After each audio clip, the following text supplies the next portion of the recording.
Bienvenue à tous, je suis très heureuse de vous retrouver pour une nouvelle étude, pour parler ensemble de la parole de Dieu. Aujourd'hui, nous allons discuter des notions de justice et miséricorde dans l'Ancien Testament. Et pour faire cela, je suis avec le pasteur Gabriel Goléa. Bonjour Gabriel. Bonjour. Et le pasteur Ralph Sichern. Bonjour Elise. Je vais vous inviter à ce que nous puissions prier ensemble pour demander à Dieu d'être avec nous pour bénir ce moment. Gabriel, si vous voulez bien. Prions. Notre Père, nous voulons effectivement te prier pour être avec nous pendant ce moment d'étude. Nous voulons approfondir cette parole qui vient de toi en te demandant d'être présent dans nos cœurs, dans nos pensées, dans nos gestes ensuite, afin que nous soyons toujours en harmonie avec ce que tu demandes de chacun d'entre nous. Sois présent dans nos vies, dans nos cœurs, au nom de Jésus. Amen. Amen. Alors les notions de justice et de miséricorde, c'est des termes très forts qui ont beaucoup de sens, mais on peut presque se demander parfois s'ils peuvent vraiment aller ensemble. Est-ce que les notions justice et miséricorde sont compatibles ou pas? Et donc je vous propose de prendre un texte pour commencer notre discussion, un texte qui est dans l'Ancien Testament, qui est dans le livre d'Ésaïe, au chapitre 58, les versets 3 à 7. Donc le livre d'Ésaïe, chapitre 58, versets 3 à 7. Pourquoi jeûnons-nous? Tu ne le vois pas. Pourquoi nous privons-nous? Tu ne le sais pas. Le jour où vous jeûnez, vous vaquez à vos propres affaires et vous pressez tous vos ouvriers. Quand vous jeûnez, ce ne sont que querelles et brouilles, méchants coups de poing. Vous ne jeûnez pas comme le veut ce jour pour être entendu d'en haut. Est-ce là le jeûne que je préconise, un jour où l'homme se prive? S'agit-il de courber la tête comme un roseau, de se coucher sur le sac et la cendre? Est-ce là ce que tu appelles un jeûne, un jour agréé du Seigneur? Le jeûne que je préconise, n'est-ce pas plutôt ceci? Détacher les chaînes de la méchanceté, dénouer les liens du joug, renvoyer libres ceux qu'on écrase et rompre tout joug. Ne s'agit-il pas de partager ton pain avec celui qui a faim et de ramener à la maison les pauvres sans abri, de couvrir celui que tu vois nu et de ne pas t'esquiver devant celui qui est de ta propre chair? Ce texte, il m'interroge beaucoup. La première raison, c'est, est-ce que c'est pas Dieu, dans les lois de l'Ancien Testament, qui avait prescrit le jeûne? On a des exemples dans la Bible où le jeûne est efficace. À Ninive, avec Esther, où tout le peuple fait ce qui est dit qui n'est pas nécessaire. Ils arrêtent de manger, même les animaux, on les fait arrêter de manger. On met le sac, la cendre, on se prostre par terre. Ça a été efficace dans les deux cas. Ninive n'a pas été détruite. Esther a pu sauver son peuple de la destruction. Alors pourquoi d'un coup dans ce texte, Dieu a l'air de dire « Ah ben non, tout ça, c'est pas la peine, c'est inutile, je m'en moque ». Dans ce texte, mais aussi dans d'autres textes de la Bible, nous avons cette tension, cette différence entre la religion du cœur et la religion des rites, du formalisme. Les rites ont été instaurés par Dieu. On se souvient, le sanctuaire est le premier exemple. À partir de la chute de l'homme, à la sortie du jardin d'Éden, on demande à l'homme d'avoir des gestes qui sont d'ailleurs très bien détaillés. L'homme devait faire d'une manière très précise acte de sa foi devant Dieu, à travers un rite, un geste. Et ces gestes ont été multipliés, même institutionnalisés, au point que c'est devenu une religion hyper cadrée, tout était bien étudié, bien organisé, afin que ces rites puissent s'exprimer. Or, il se trouve qu'à force de mettre l'accent sur la religion du rite, la religion des formes, il n'y avait plus de religion du cœur. Or, c'est là que ces textes interviennent, notamment Ésaïe, le prophète de la Réforme. Il amène cette discussion de la part de Dieu, cette interpellation, en disant c'est important de faire des gestes, c'est important de mettre l'accent sur quelque chose qui est demandé. Mais la tragédie, c'est qu'à force de faire ça, vous avez négligé le contenu. Or, Dieu dit, le vrai jeûne, celui que je préconise, c'est plutôt de déchaîner les chaînes de la méchanceté, de vous laisser envahi par la grâce de Dieu, de faire en sorte que votre religion soit en harmonie avec ce que Dieu demande. C'est là l'enjeu de ces textes. Attention, Dieu, et plus tard dans son ministère terrestre, Jésus n'enlève pas pour enlever. Il y a des personnes qui pensent que Jésus est venu pour tout démolir. Il n'enlève pas les barrières, il n'enlève pas les standards. Jésus, même dans son ministère, dans sa vie, dans son attitude, et l'apôtre Paul aussi le fera, il sera l'objet des interrogations, parce qu'à chaque fois qu'on voit un leader religieux, on se pose la question, qu'est-ce qui reste de ce qu'on faisait avant? Et par ailleurs, dans l'histoire de l'Église et aussi des mouvements qui sont en marge de l'Église, on verra par exemple les communautaires de Qumran, ils ont tous le même souci. Qu'est-ce qui reste de ce qu'on démolit? On démolit, effectivement, on change, mais qu'est-ce qui reste? Dieu ne change pas les fondements, on ne change pas les valeurs. Ce qui change, c'est le rapport, le regard que l'homme, le fidèle, doit avoir par rapport à ces standards. Ce n'est pas la peine de faire des rites, si ces rites ne sont pas enracinés dans une réflexion profonde, s'ils ne viennent pas du cœur. Cela étant dit, les rites, les gestes ont leur valeur. Jésus, par exemple, un exemple rapidement, lorsqu'il va faire des miracles, il va guérir, il dira, va voir le prêtre au sanctuaire, puis qui confirme que tu as été guéri. Si c'était juste un révolutionnaire, un leader parmi d'autres, il aurait pu dire, laisse tomber. Je t'ai guéri, c'est bon, vas-y, chante des louanges à la gloire de Dieu, c'est ça ce qui est important. Non, attention, plus tard aussi, il dira, la question de donner des impôts, il faut donner à Dieu ce qui est à Dieu, à César ce qui est à César. Ne mettons pas le feu partout. Jésus vient pour rétablir les valeurs, non pas pour enlever tout, pour mettre à la place quoi? Juste des émotions. Vous vous imaginez une religion où on ne met que des émotions. Moi, je me sens bien, gloire à Dieu, ça y est, c'est bon, mais il n'y a rien.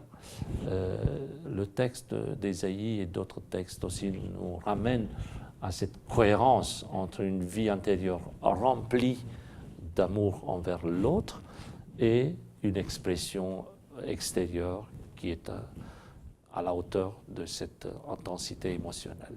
Donc si je comprends bien, pour résumer, c'est Dieu n'est pas en train d'essayer de détruire le rite, de détruire quoi que ce soit, mais de re-remplir quelque chose qui était devenu comme une coquille vide, de lui redonner du sens.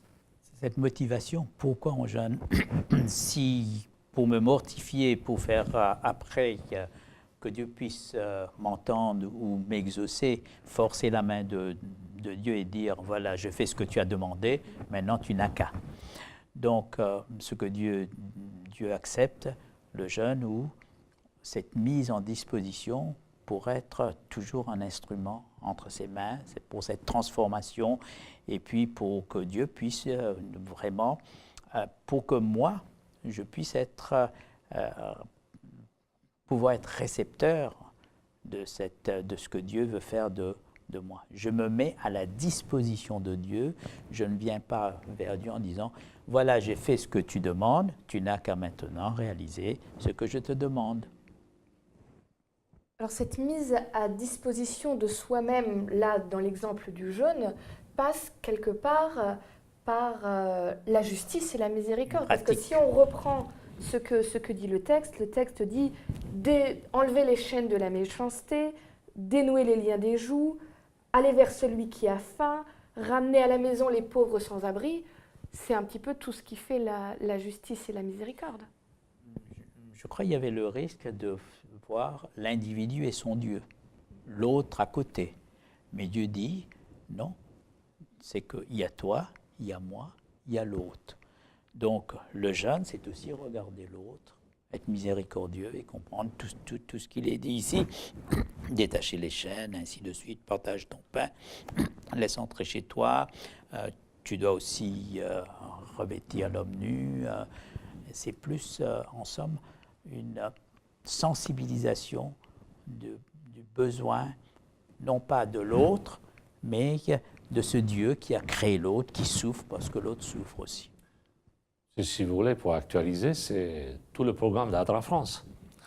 J'étais il n'y a pas longtemps pour visiter le camp de Dunkerque, Grande-Sainte. 750 migrants actuellement. Et ça change tous les jours en fonction des périodes, des départs, etc. et d'arrivées. Et là, on voit l'évangile sur le terrain. Il n'y a rien de plus simple que d'appliquer ce que Dieu demande en s'approchant de l'autre pour lui offrir la nourriture, un toit.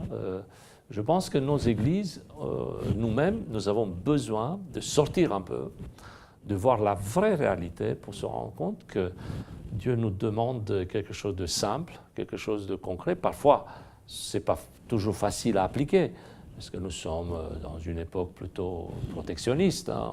On regarde plutôt nos avantages, on regarde plutôt à notre confort personnel. Et je pense que la nouvelle génération a comme défi, et nous sommes appelés à réaliser ce défi avec, c'est justement de rester dans la réalité. Et nos petits bobos à nous, ça n'a pas d'importance. Ce qui est important, c'est justement comment, sur le terrain, amener ce soulagement, cet accompagnement très simple. Et j'ai vu, je peux en témoigner, et gloire à Dieu, ça existe. Il y a des hommes et des femmes qui s'impliquent d'une façon extraordinaire. Ça fait chaud au cœur. J'ai vu également, plusieurs églises ont envoyé leurs émissaires, leurs représentants. Bon, ce sont des petites journées, hein. On ne va pas révolutionner le monde, hein. C'est des petites gouttes dans un grand océan, mais ça compte énormément. Et il faut qu'on soit dans ce programme. Nos programmes à nous, internes, confortables, ça fait plaisir, on en avons besoin. Ce sera le dernier à dire que ce n'est pas bien ce qu'on fait. On chante bien, on prêche bien, on est bien dedans. Mais n'oublions pas, l'Église va au-delà de ses murs. Et sa mission est principalement dans ce contexte et d'actualité. Nous avons besoin d'appliquer ce désir de justice, de miséricorde, de nourrir l'affamé, de s'occuper de la veuve, d'avoir un souci, un soin pour la personne en difficulté, en sachant que véritablement ces vrais besoins, ces personnes qui ont véritablement besoin, acceptent l'aide. Et ça, c'est un encouragement. Finalement, la miséricorde selon Dieu, elle ne peut pas être passive. J'ai l'impression que vraiment dans la Bible, on voit que la miséricorde selon Dieu, elle doit être active, elle doit même être proactive, aller au-devant des besoins de ceux qui sont dans le besoin, justement. Et ça me fait penser à un texte qui a été proposé dans l'étude de la semaine. C'est le texte de Proverbes 31, les versets 8 à 9, que je trouve très intéressant, qui dit « Ouvre ta bouche pour le muet, pour la cause de tous les délaissés.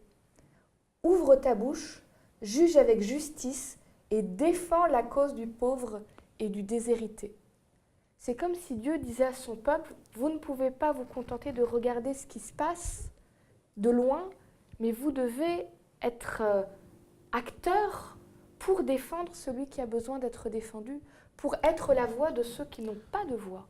En lisant ce texte, je retiens deux idées. La première, c'est que nous ne devons pas confondre l'époque de ce texte, à savoir Israël, les injustices, les difficultés au niveau social, et plus tard, ces injustices vont devenir de plus en plus grandes, et notamment à l'époque de Jésus, il y a l'Empire romain, etc., avec notre époque où il y a de l'injustice, il y a parfois de la misère, il reste malheureusement toujours des difficultés dans la vie de tous les jours, mais nous vivons quand même aujourd'hui une autre époque, une époque de désassistés. On est tous désassistés. On a tout ce qu'il faut, on a des assurances. Et au moindre bobo, il y a quelqu'un, un organisme qui s'occupe de nous. Ce n'est pas le cas à l'époque. Effectivement, quelqu'un qui était dans le besoin, il était délaissé, complètement délaissé, il était traité comme un objet. D'où la nécessité de rappeler, d'intervenir, d'avoir le cœur pour soulager, pour accompagner. Et deuxième idée, c'est que Dieu nous demande d'être la bouche pour parler en faveur d'eux. Dieu nous demande d'intervenir pour défendre la cause d'eux. Cela étant dit, les vrais démunis, les vrais délaissés ne parlent pas, ne revendiquent pas. Ce n'est pas une auto-défense, ce n'est pas une manière de réclamer même à l'infini. Aujourd'hui, nous avons autour de nous des personnes qui réclament tout le temps, qui ont besoin tout le temps d'intervenir. Ils mendient la bonté, la générosité des autres sur le plan émotionnel, sur le plan relationnel, sur le plan de la justice. Or, Dieu dit ici, c'est à vous, les autres, de devenir bouche, de devenir celui qui doit parler en faveur d'eux. Parce qu'effectivement, ceux qui sont dans le vrai besoin, ceux qui sont véritablement délaissés, ne parlent pas. Et Dieu nous invite à être attentifs aux vrais démunis, aux vrais besoins. Cela me fait penser à Dieu qui dit « Je descendrai pour délivrer mon peuple, parce que mon peuple souffre. » Et puis Dieu dit « Moïse, va, tu parleras, tu seras ma bouche.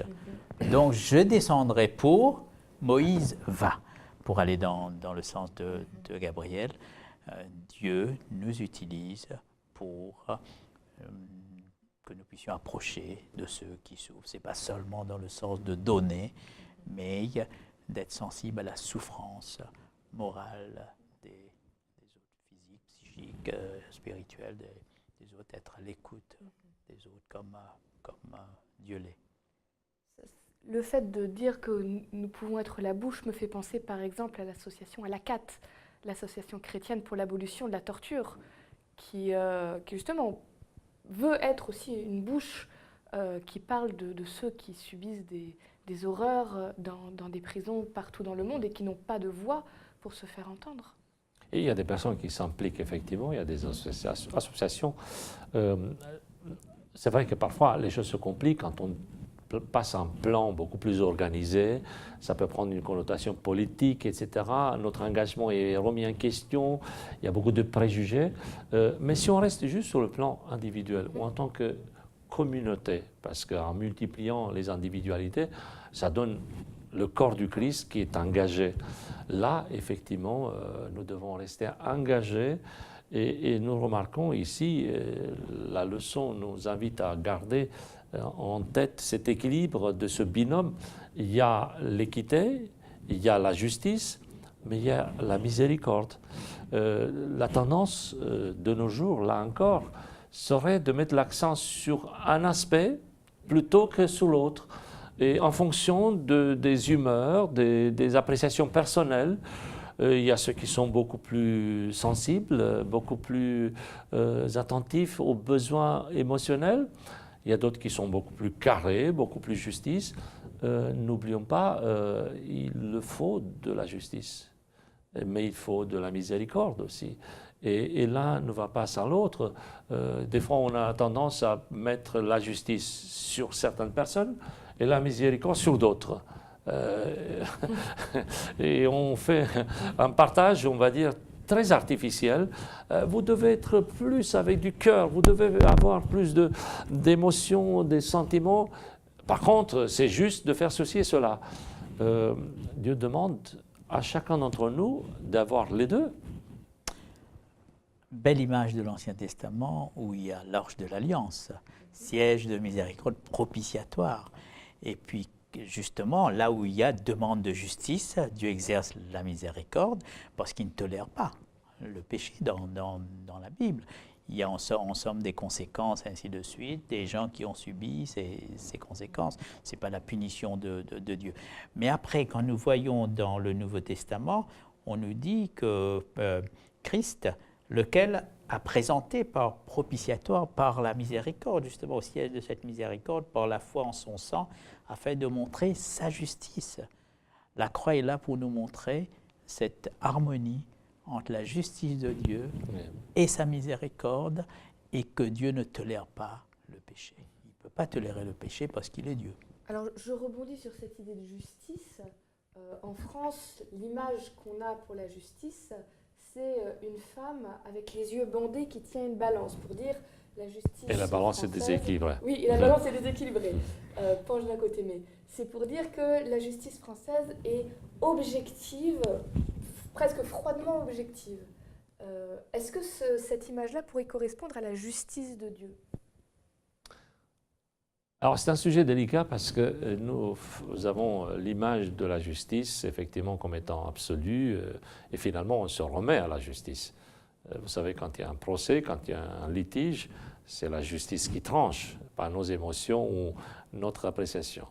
Et nous sommes par contre confiants parce que nous savons qu'au-delà de toute justice humaine, il y a une justice divine. Et la parole de Dieu nous amène aussi dans une perspective beaucoup plus large, dans un cadre vraiment prophétique où nous voyons l'histoire de l'humanité, et même s'il y a des injustices ou des actes de justice qui ne sont pas toujours en harmonie avec la parole de Dieu ou qui nous semblent parfois ne pas correspondre à la réalité, il faut se rappeler qu'il existe une justice ultime, la justice de Dieu qui interviendra à la fin des temps, qui va mettre un point final à toute justice humaine, ou bien qui va galvaniser tout ce qui a été dit comme bon pour dire voilà la vraie justice. C'est cette justice-là qui doit nous animer, à savoir quel est le plan de Dieu, quelle est sa volonté. Or pour cela, je pense que dès à présent, nous sommes invités à rentrer dans cet appui, dans ce soutien de la justice divine à travers les valeurs de la Bible, les valeurs de Dieu. Les hommes peuvent se tromper, les hommes ont parfois tort. Heureusement, il y a des gens qui rendent service, il y a des personnes qui n'ont pas tort. Mais globalement parlant, nous sommes invités à chaque fois à nous rappeler de cette justice divine qui, elle, va au-delà des intérêts des hommes. Et c'est cette justice-là que nous attendons s'accomplir. Et même si dans notre vie quotidienne, dans notre vie terrestre, on sent qu'on est un peu défavorisé ou qu'on est complètement défavorisé, si on se rappelle qu'en fait c'est Dieu qui gouverne, c'est Dieu qui dirige la vie de ses enfants, eh bien un jour cette justice va éclater. J'aime beaucoup ce texte que nous connaissons tous, Michée 6, le verset 8. On t'a fait connaître, ô homme, ce qui est bien. Et ce que Dieu demande de toi, c'est que tu pratiques la justice. Ici, il n'a pas dit que tu appliques la justice, que tu pratiques la justice. Cette justice de Dieu qui s'ouvre aussi sur le pardon, sur le rétablissement, sur aussi pas me faire, moi, justice, qu'on me fasse justice, mais que je puisse me mettre dans cette justice de Dieu qui concilie la justice et la miséricorde. Et quand on a demandé à Jésus qu'il faut trancher, il a dit « Qui m'a établi juge parmi vous ?» Ça, c'est la justice humaine. Tu as tort, tu subis. Mais la justice de Dieu, tu as tort, tu peux avoir le pardon.